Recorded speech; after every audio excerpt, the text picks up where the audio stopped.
ಆಲೂರು ಕಟ್ಟಾಯ ಸಕಲೇಶಪುರ ಕ್ಷೇತ್ರದ ಶಾಸಕರ ವಿರುದ್ಧ ಕಮಿಷನ್ ಆರೋಪ ಹಾಗೂ ನಾಲಿಗೆ ಹರಿಬಿಟ್ಟು ಮಾಜಿ ಶಾಸಕರಾದ ಹುರುಡಿ ವಿಶ್ವನಾಥ್ ಅವರನ್ನು ಖಂಡಿಸಿ ಇಂದು ತಾಲ್ಲೂಕಿನ ಕರ್ನಾಟಕ ಕಾರ್ಯನಿರತ ಪತ್ರಕರ್ತರ ಸಂಘ ಕಚೇರಿಯಲ್ಲಿ ಬಿಜೆಪಿ ಪ್ರಧಾನ ಕಾರ್ಯದರ್ಶಿ ಅಬ್ಬನ ಕೃಷ್ಣಮೂರ್ತಿ ಅವರು ಸುದ್ದಿಗೋಷ್ಠಿ ಮೂಲಕ ಎಚ್ಚರಿಕೆ ನೀಡಿದರು. ಪತ್ರಿಕಾಗೋಷ್ಠಿಯಲ್ಲಿ ಬಿಜೆಪಿ ಪ್ರಧಾನ ಕಾರ್ಯದರ್ಶಿ ಧ್ರುವ ಕಣಗಾಲು, ಬಿಜೆಪಿ ವಕ್ತಾರ ಮೋಹನ್ ಮಾವನೂರು, ಮೋರ್ಚಾ ಅಧ್ಯಕ್ಷ ದೇವರಾಜ್, ಮುಖಂಡರುಗಳಾದ ನಂಜುಂಡಪ್ಪ ಉಪಸ್ಥಿತರಿದ್ದರು.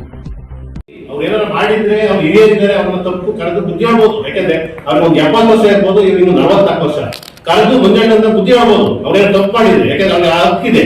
ಅದು ಬಿಟ್ಟು ಅವ್ರ ಮೇಲೆ ಇಲ್ಲದ ಸತತ ಆರೋಪ ಮಾಡೋದು, ಒಂದು ಸಮಾಜಗಳನ್ನ ಎತ್ಕಟ್ಟೋದು, ಈ ತರ ಸಮಾಜಗಳನ್ನ ವಿಂಗಡಣೆ ಮಾಡೋದು, ಪಕ್ಷಗಳನ್ನ ಹೊಡಿತಾ ಬರೋದು. ಆಮೇಲೆ ಅವ್ರು ಯಾವ ಪಕ್ಷದಲ್ಲಿ ಅಂದ್ರೆ ನಮಗೂ ಅರ್ಥನೇ ಆಗ್ತಾ ಇಲ್ಲ. ಈಗ ನಮ್ಮ ಪಕ್ಷಕ್ಕೆ ಬಂದ್ರೆ ನಮ್ಮ ಹತ್ರ ಒಂದು ಮೀಟಿಂಗ್ ಬರ್ತಾರೆ, ಮತ್ತೊಂದು ಬರ್ತಾರೆ, ಅರ್ಥ ಆಗುತ್ತೆ. ಈ ಪಕ್ಷದವ್ರು ಬರಲ್ಲ. ಈ ಪಕ್ಷದ ಯಾರನ್ನ ಯಾವ ತರ ತುಳಿಬೇಕು ಅಂತ, ಒಬ್ಬ ನಾಯಕನ ತುಳಿಬೇಕು ಅಂತ ಇನ್ನೊಬ್ಬ ಅದೇ ಸಮಾಜದ ನಾಯಕನ ತಂದು ಮುಂದೆ ಬಿಡ್ಬಾರ್ದು. ಆ ಮುಂದೆ ಬಿಡ್ಕೊಂಡು ಅವ್ನ ಲಂಚ ತಗಂತ ಹೇಳೋದು, ಅವ್ನಿಗೆ ಹೇಳ್ಕೊಡೋದು. ಅವ್ನ ಪುಣ್ಯಕ್ಕೆ ಅವ್ನು ಹೇಳಿಲ್ಲ, ಅವ್ನು ಯಾವ್ದು ಕೊಟ್ಟಿಲ್ಲ, ನಾನು 2 ಕೋಟಿ ರೂಪಾಯಿ ಕೆಲಸ ಮಾಡಿದ್ದೇನೆ, ನಾನು ಯಾವ್ದು 10 ರೂಪಾಯಿ ಲಂಚ ತಗೊಂಡಿಲ್ಲ. ಅದನ್ನ ಕೇಳಿದಾಗ ಅವ್ರು ಹೇಳ್ತಾರೆ, ಅದು ಯಾಕೆ ಅಂತ ಹೇಳಿದ್ರು ವಿಶ್ವಣ್ಣ ಅಂತ ಕೇಳಿದ್ರೆ, ಅದು ಅವ್ರಿಗೆ ಸಂಬಂಧಪಟ್ಟಿದ್ದು, ನನಗೆ ಗೊತ್ತಿಲ್ಲ, ಇದು ನಾನು ಹೇಳಿಲ್ಲ ಅಂತ ಹೇಳ್ತಾರೆ. ಅಂದ್ರೆ ವಿಶ್ವಣ್ಣ ಯಾವ ಆಧಾರದಲ್ಲಿ ಹೇಳ್ತಾರೆ? ಯಾವ ಆಧಾರ ಬೇಕಲ್ಲ ಒಂದು ಹೇಳಕ್ಕೆ? ಯಾವ್ದು ಆಧಾರ ಇಲ್ಲದೆ ಮಂಜಣ್ಣನವರು ಟಾರ್ಗೆಟ್ ಮಾಡ್ತಾರೆ. ಮಂಜಣ್ಣನೆಲ್ಲ ಟಾರ್ಗೆಟ್ ಮಾಡೋದು ಈ ನಮ್ಮ ಆಲೂರು ತಾಲೂಕಿನ ಜನತೆ ಟಾರ್ಗೆಟ್ ಮಾಡಿದ್ರು. ಇವರು ಈ ಕ್ಷೇತ್ರದಲ್ಲಿ ಒಂದು ಜನಪ್ರತಿನಿಧಿ ಆಗಿದ್ದವರು, ಅವ್ರಿಗೂ ಈಗ ಯಾರು ತೊಂದರೆ ಕೊಟ್ಟಿಲ್ಲ. ಇರ್ಲಿ ಬಿಡಿ. ಈಗ ನಮ್ಮ ಕ್ಷೇತ್ರದ ಜನತೆ, ಸಕಲೇಶಪುರದ ಜನತೆ, ಕಟ್ಟಾಯ ಜನತೆ 3 ಜನ ಸೇರಿ ಆಶೀರ್ವಾದ ಮಾಡಿದ್ದಾರೆ. ಅವ್ರಿಗೆ ಅವಕಾಶ ಕೊಡಿ. ಇನ್ನು ಯುವಕರಿದ್ದಾರೆ, ಅದನ್ನ ಬಿಟ್ಟು ಅವ್ರನ್ನ ಬೆಟ್ಟದ ಕೆಲಸ ಮಾಡಬೇಡಿ. ಯಾಕೆಂದ್ರೆ ಅವ್ರು ಇನ್ನೂ ಭವಿಷ್ಯ ಇದೆ. ಅವ್ರು ಇನ್ನೂ ನಮ್ಮ ಕ್ಷೇತ್ರಕ್ಕೆ ಕೊಡುಗೆ ಕೊಡೋದು ತುಂಬಾ ಇದೆ. ಈಗ ನೋಡಿದ್ದೀರಾ ಅವ್ರು ಕ್ಷೇತ್ರದಲ್ಲಿ ಎಷ್ಟು ಕೆಲಸ ಮಾಡ್ತಾರೆ ಅಂತ. ನೀವೇ ಮಾಧ್ಯಮದವರು ಒಂದು ಸುದ್ದಿನೂ ಮಾಡ್ತೀರಾ. ಅಷ್ಟು ಕೆಲಸ ಮಾಡುತ್ತೆ, ಸಹಕಾರ ಕೊಡೋದು. ಸುಮ್ಮನೆ ಅವ್ರ ಮೇಲೆ ಇಳಿಸೋದ ಆರೋಪ ಮಾಡೋದು, ಸುಮ್ಮನೆ ಅವ್ರಿಗೆ ಡೈವರ್ಟ್ ಮಾಡೋದು, ವಿಷಯಗಳನ್ನ ಎಲ್ಲೆಲ್ಲ ತಂದು ಹೋಗೋದು. ಅದಕ್ಕೆ ಸೋಷಿಯಲ್ ಮೀಡಿಯಾ ಇರ್ಬೋದು, ಸೋಷಿಯಲ್ ಮೀಡಿಯಾ ಬಿಟ್ಟು ಅದನ್ನ ಸುಮ್ಮನೆ ಎಲ್ಲ ಕಾಮೆಂಟ್ ಮಾಡೋದು, ಸುಮ್ಮನೆ ಬೇಕಾಗಿ ಕಾಮೆಂಟ್ ಮಾಡೋದು, ಅದನ್ನ ಮಾಡಕ್ ಹೋಗ್ಬೇಡಿ. ನೀವು ನಮ್ಮ ಪಕ್ಷದಲ್ಲಿ ಮೊದಲು ನಮಗೆ ಅರ್ಥ ಮಾಡಿಸಿ. ಯಾಕೆಂದ್ರೆ ನಮ್ಮ ಪಕ್ಷದಲ್ಲಿ ಗೌರವ ಇರ್ತಿದೆ. ಇನ್ನು ಅದು ಬಿಟ್ಟು ಸುಮ್ಮನೆ ನೀವು ಯಾವ್ದೋ ನಮ್ಮ ಪಕ್ಷದಲ್ಲಿ ಇರ್ಬೇಕು, ಅದಕ್ಕೆ ವಿರೋಧ ಪಕ್ಷದ ರೀತಿ ಸುಮ್ಮನೆ ಯಾವ ಪ್ರಚಾರ ಮಾಡಲ್ಲ. ನೀವು ಅಪಪ್ರಚಾರ ಮಾಡಕ್ ಹೋಗ್ಬೇಡಿ. ಇಲ್ಲ ಅಕಸ್ಮಾತ್ ಅಪಪ್ರಚಾರ ಮಾಡಬೇಕು ಏನೋ ಮಾಡಲೇಬೇಕಾದ್ರೆ ನಮ್ಮ ಪಕ್ಷದಿಂದ ರಾಜೀನಾಮೆ ಕೊಟ್ಟು ಹೊರಗಡೆ ಹೋಗಿ ಎಲ್ಲ ಮಾಡಿ. ಆಗ ನಾವು ಒಂದು ಸ್ಪೇಸ್ ಕೊಡ್ತೀವಿ. ನಿಮ್ಮ ಪಕ್ಷದ ಹೊರಗಡೆ ಬಂದು ಪಕ್ಷದ ಡ್ರಾ ಮಾಡಿದಂತ ನಮ್ಮ ಶಾಸಕರು ಹೇಳ್ತಾರೆ, ಎಲ್ಲಿ 30 ಕೋಟಿ ಅವರೆಲ್ಲಿ ಕ್ರಾಸ್ ಮಾಡಿದ್ದಾರೆ, ಕ್ರಾಸ್ ಮಾಡಿದ್ದಾರೆ ಇಲ್ಲಿ. ಅದನ್ನ ತಿಳ್ಕೊಂಡ್ರೆ ಅಂತ ನೀವು ಮಾಜಿ ಶಾಸಕರಾಗಿ ಸುಮ್ಮನೆ ಆಗಪ್ಪ. ಏನಾದ್ರು ವೈಯಕ್ತಿಕ ದೇಶ ಇಲ್ಲ, ಅವ್ರ ನಿರ್ಜನರ ಸಮಸ್ಯೆ ಇಲ್ಲ, ಯಾವ್ದಾದ್ರು ಅದನ್ನ ನೀವು ಅಲ್ಲೇ ಇದ್ದಾಗ ಮಾಡ್ಕೊಳ್ಳಿ. ಅದನ್ನ ಈ ಕ್ಷೇತ್ರದ ಜನತೆಗೆ ಆಟ ಆಡಕ್ಕೆ ನೀವು ಅವಕಾಶ ಮಾಡ್ಕೊಡ್ಬೋದು ಅಂತ ನೀವೆಲ್ಲ ನಾನು ಕೇಳ್ಕೊಳ್ತೇನೆ. ಯಾವ್ದಾದ್ರು ಒಂದು ಚುನಾವಣೆ ಇರುವತ್ತು ಚುನಾವಣೆ ಇದ್ದಾಗ ಏನಾಗುತ್ತೆ ಅಂದ್ರೆ, ಇವತ್ತು ನಿಮ್ಗೆ ಗೊತ್ತಿರಂಗೆ 2,000 ರೂಪಾಯಿ ನೋಟು, ಒಂದು 500 ರೂಪಾಯಿ ನೋಟ್ ಇಡ್ತೀರಿ. ಅದರಲ್ಲಿ ಯಾವ್ದಕ್ಕೆ ಬೆಲೆ ಇದೆ? ಯಾವ್ದು ಬೆಲೆ ಇದೆ ನಿಮಗೆ? ಕಳಂಬರಿ ಆಮೇಲೆ ಒಂದು ನಿಮಿಷ 500 ರೂಪಾಯಿ ಬೆಲೆ ಇದೆ ಇವತ್ತು. ನಾನು 2,000 ರೂಪಾಯಿ ಆಗಿದ್ದೆ. ಆ 2,000 ರೂಪಾಯಿ ಇವತ್ತು ಎಲ್ಲ ಕಡೆ ಚುನಾವಣೆ ನಡೀತಾ ಇಲ್ಲ.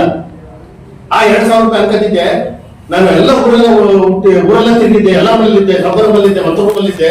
ಇವತ್ತು ನನ್ನ ಚುನಾವಣೆ ಇಲ್ವಲ್ಲ, 500 ರೂಪಾಯಿ ಚುನಾವಣೆ ನಡೀತಿರ್ತಾರ. ಈ ಮನಸ್ಥಿತಿ ಬಂದಿದೆ ಅಷ್ಟೇ, ಬೇರೆ ಏನಿಲ್ಲ. ಆ ಮನಸ್ಥಿತಿಯಿಂದ ಇವ್ರನ್ನ ಇದನ್ನ ಕಾಣಬೇಡ. ಇವ್ರು ಇವತ್ತು ನಮ್ಮ ತಾಲೂಕಿಗೆ, ನಮ್ಮ ಜನತೆಗೆ ಒಳ್ಳೆ ಉತ್ತಮವಾದ ಕೆಲಸ ಮಾಡ್ತಿದ್ದಾರೆ. ಅವರಿಗೆ ಈಗಲೂ ಅವ್ರು ಉತ್ಸಂಜಿದ್ದಾರೆ. ಅವ್ರಿಗೆ ಮಾರ್ಗದರ್ಶನ ನೀಡಿ, ಅವ್ರಿಗೆ ಒಳ್ಳೆ ಜವಾಬ್ದಾರಿಗಳಿರೋದ್ರಿಂದ ಮಾರ್ಗದರ್ಶನ ನೀಡಿ ಅವ್ರಿಗೆ ಸಹಕಾರ ಕೊಡಬೇಕು ಅಂತ ನಾವು ಕೇಳ್ಕೊಂಡು. ನಮ್ಮ ಕ್ಷೇತ್ರದಲ್ಲಿ ಅವರ ಕೊಡುಗೆ ಏನಿದೆ? ಅವರು ಶಾಸಕರಾದಾಗ ಈ ಕ್ಷೇತ್ರಕ್ಕೆ ಏನ್ ಮಾಡಿದ್ದಾರೆ? ನಾನು ತುಂಬಾ ಕಡೆ ವಿಚಾರಿಸಿದ್ದೀನಿ. ಕೆಲಸನೇ ಮಾಡಿಲ್ಲ, ಬಿಲ್ ತಗೊಂಡಿಲ್ಲ ಅಂತ ಮಾಹಿತಿಗಳಿದ್ದಾವೆ, ಆರೋಪಗಳು ತುಂಬಾ ಇದಾವೆ. ಸರಿ, ಅವ್ರು ಕೆಲಸ ಮಾಡಿದಾಗ ಏನ್ ಕೆಲಸ ಮಾಡಿದ್ದಾರೆ ನಮ್ಮ ಕ್ಷೇತ್ರಕ್ಕೆ? ಈಗ 3 ವರ್ಷ ಆಯ್ತು. ಸಾಮಾನ್ಯ ಪಕ್ಷ ದಲಿತ ನಾಯಕ MLA ಆಗಿದ್ದಾರೆ. ಅವ್ರು ಏನ್ ಕೆಲಸ ಮಾಡಿದ್ದಾರೆ ಹೇಳ್ಬೇಕಾ ಸರ್? ಎಲ್ಲಾ ಊರುಗಳಲ್ಲೂ ರೋಡ್ ಆಗ್ತಿದ್ದಾವೆ, ಕೈಯ ಕಾಲ ಕೊಟ್ಟು ಗ್ರಾಂಡ್ ಅನ್ಬಿಟ್ಟು ಮಾಡ್ತಾ ಇದ್ದಾರೆ. ಅದನ್ನ ಸಹಿಸ್ಕೊಳಕ್ ಆಗ್ತಲ್ಲ. ಯಾಕೆ ಅಂದ್ರೆ ಬಂದು ಇಲ್ಲಿಂದ ಕಳಿಸ್ಕೊಟ್ಟಾರ ಅವರು. ಈಗ ಹೆಸರು ಇವ್ರದ್ದು ಶಾಸಕರು ಕೆಲಸ ಮಾಡ್ತಾರೆ ಅಂತ ಹೆಸರು ಬರ್ತಾ ಇದೆ, ಅದನ್ನ ತಡ್ಕೊಳಕ್ ಆಗ್ತಲ್ಲ. ಅದನ್ನೇನ್ ಮಾಡ್ತಾ ಇದ್ದಾರೆ? ಇನ್ನೊಬ್ರು ಅವ್ರ ಸಾಮಾನ್ಯದಲ್ಲಿ ಬಿಟ್ಟು ಮಾತಾಡಿಸ್ತಿದ್ದಾರೆ. ನಿನ್ನೆ ಅವರು ಪ್ರೆಸ್ ಮೀಟ್ ಅಲ್ಲಿ ಹೇಳಿದಾರೆ ಒಂದು ಮೀಟರ್ ಏನಂತ, ನನ್ ದುಡ್ಡು ಕೊಟ್ಟಿಲ್ಲ, ನನ್ ಡೇಟ್ ಕೇಳಿದ್ದು, ಜೊತೆಲೇ ಇದ್ರಲ್ಲ ಕೇಳ್ಬೋದಾಯ್ತಲ್ಲ. ಆಮೇಲೆ ದೂರವಾಣಿ ಮುಖಾಂತರ ಕೇಳಿದಾಗ ಅವ್ರು ಹೇಳ್ತಾರೆ, ಸರ್ ನನಗೆ ಗೊತ್ತಿಲ್ಲ ಅವ್ರು ಬಂದಾಗ ಮಾತಾಡ್ತಾರೆ ಅಂತ. ಅಷ್ಟು ದಾರಿ ತಪ್ಪಿಸಿದ್ದಾರೆ. ಯಾಕೆ ಏನು ಅಂತ ಎಲ್ಲರಿಗೂ ಗೊತ್ತಿದೆ, ಈ ಕ್ಷೇತ್ರ ಜನರಿಗೆ ಗೊತ್ತಿದೆ. ಮತ್ತಮೇಲೆ ಕಾಡು ಎಮ್ಮೆ ಅದೆಲ್ಲ ಏನು ಅವೆಲ್ಲ ಒಳ್ಳೇದಲ್ಲ. ಇವ್ರಿಗೆ ಏಜಿಗೆ ಇವರು ಇಲ್ಲಿ ನೆಡ್ಕೊಂಡಿರೋದಕ್ಕೆ ಒಳ್ಳೇದಲ್ಲ. ಆಮೇಲೆ ಶಾಸಕರು ಸಿಮೆಂಟ್ ಬಂದಿರೋದನ್ನ ಎಲ್ಲೋ ಹೊರಗಡೆ ಬಂದಿರೋದು ಅಂತ ಅಂತಾರೆ. ಪ್ರೆಸೆಂಟ್ ಮಾಹಿತಿ ಗೊತ್ತಿದೆ ಅವರಿಗೆ ಎಲ್ಲಿಂದ ಬಂದಿದ್ದಾರೆ ಅಂತ. ಶೆಟ್ಟಿಹಳ್ಳಿ ಮೂಲಕ ಅವರು ನಮ್ಮೂರು ಯಾರನೇ ನಮ್ಮ ಹಾಸನ ಜಿಲ್ಲೆ ತಾಲೂಕು ಹೋಗ್ಲಿ ಅವ್ರಿರೋದು. ಇವರು ಇಷ್ಟೆಲ್ಲ ಹೇಳ್ತಾರಲ್ಲ, ಬಸವನಗುಡಿಗೆ ಯಾಕೆ ಹೋಗ್ತಿದ್ರು ಹಂಗಾರೆ? ಇವ್ರು ಸೇರ್ನ ಯಾವ್ದು ಬಸವನಗುಡಿಗೆ ಯಾಕೆ ಬಿಟ್ಟಿದ್ರು? KGP ಇಂದ ಬೇಲೂರಿಗೆ ಯಾಕೆ ಬಿಟ್ಟಿದ್ರು? ಫಸ್ಟ್ ನಾವು ಕರೆಕ್ಟ್ ಆಗಿರ್ಬೇಕು, ಇನ್ನೊಬ್ಬರ ಬಗ್ಗೆ ಮಾತಾಡಬೇಕು ಅಂತ. ಇವ್ರೇನಂದ್ರೆ ಅಷ್ಟೊಂದು ಒಳ್ಳೆಯದಾಗಿ ಇದ್ದಾರೆ ಅವರು. ಇವ್ರು ಕೆಲಸ ಮಾಡ್ಬೇಕಾದ್ರೆ ಎಷ್ಟು ದಿನ ಕ್ಷೇತ್ರ ಎಷ್ಟು ಕೆಲಸ ಮಾಡಿದಾರೆ ಅವರು?